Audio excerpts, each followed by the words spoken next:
Welcome back to an archaeologist. Today, I thought I'd talk about mistakes I see field archaeologists, specifically new field archaeologists, make with their winter gear choices. I also thought I'd talk about mistakes I see them making during their first winter break. Sometimes during their next winter break, and sometimes over the course of their career.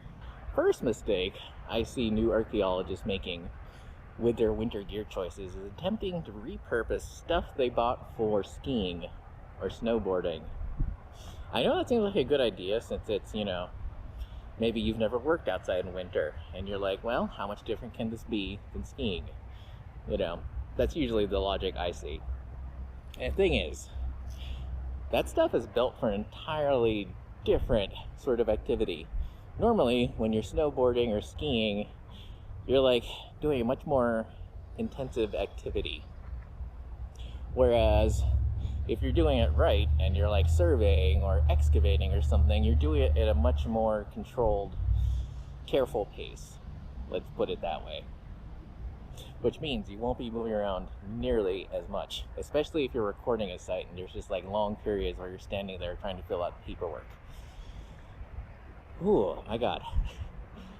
Just thinking about doing paperwork in 20 below weather just brings back all the terrible memories. But anyway, if you're looking for gear, what should you look for? I know I keep saying this over all these videos, but it's the truth.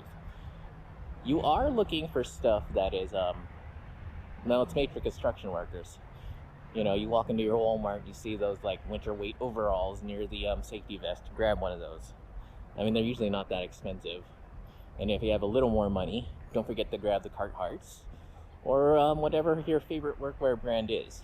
Although if you're a new archaeologist, you probably don't have a favorite workwear brand yet.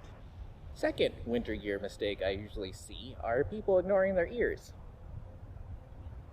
Everyone has a beanie, and that's usually the first thing that comes out when the winter weather gets cold. But people always forget their ears.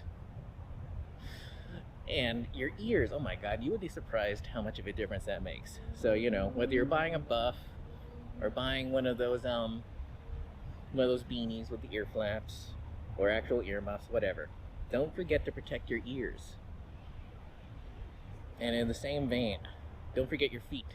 A lot of people are very stubborn about continuing to use their summer weight shoes or hiking boots when the weather gets cold. I can't even explain if you think covering your ears makes a difference, you would be surprised how much of a difference using insulated boots makes for your feet. Even if you only use it for one day on a project, you spend $100 on muck boots or bogs or whatever. That's the difference it makes to your comfort, even if you only wear it a week during your work year. That's enough. I personally make use of my winter hiking boots. Technically they're mucks, so they're kind of knee-high, but I use those all the time during winter. They more than paid for themselves, so don't be cheap. Buy insulated winter boots. One last thing I wanted to add. When the weather gets cold enough, you will find that if you're using a Camelback or one of its many copies, that stuff freezes. Even if you got the little freeze-proof hose insulating thing, because I definitely do. And it always freezes. So, don't forget to include bottles as part of your winter kit. Regular, outdoorsy, hiking water bottles.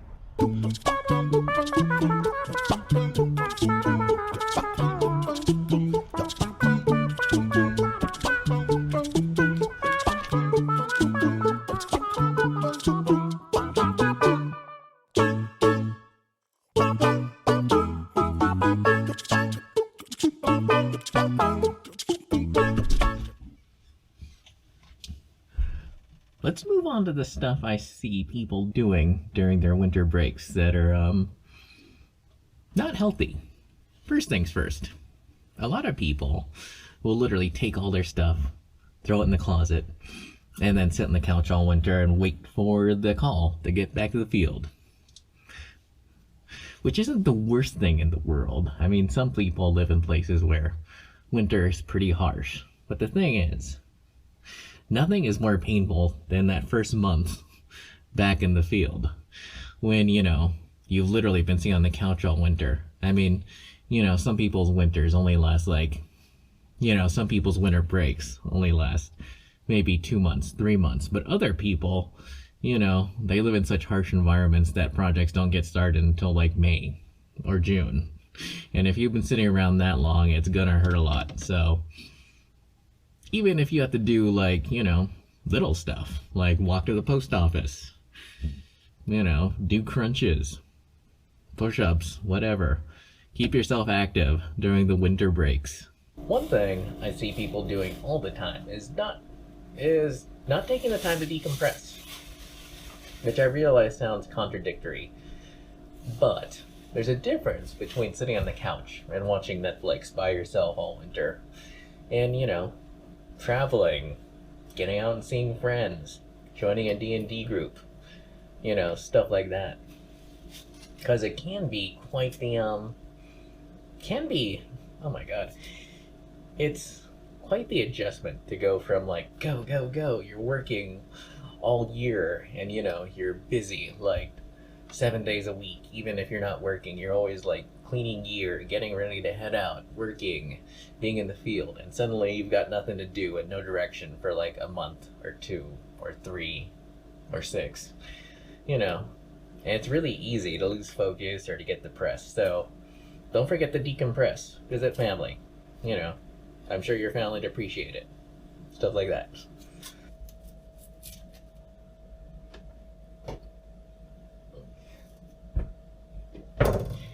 A much more fatal mistake I see people making, or I guess it'd be 2 mistakes. Not filing for unemployment, for a lot of people, undergrads, who have recently graduated. Being a field archaeologist might be their first job in the real world.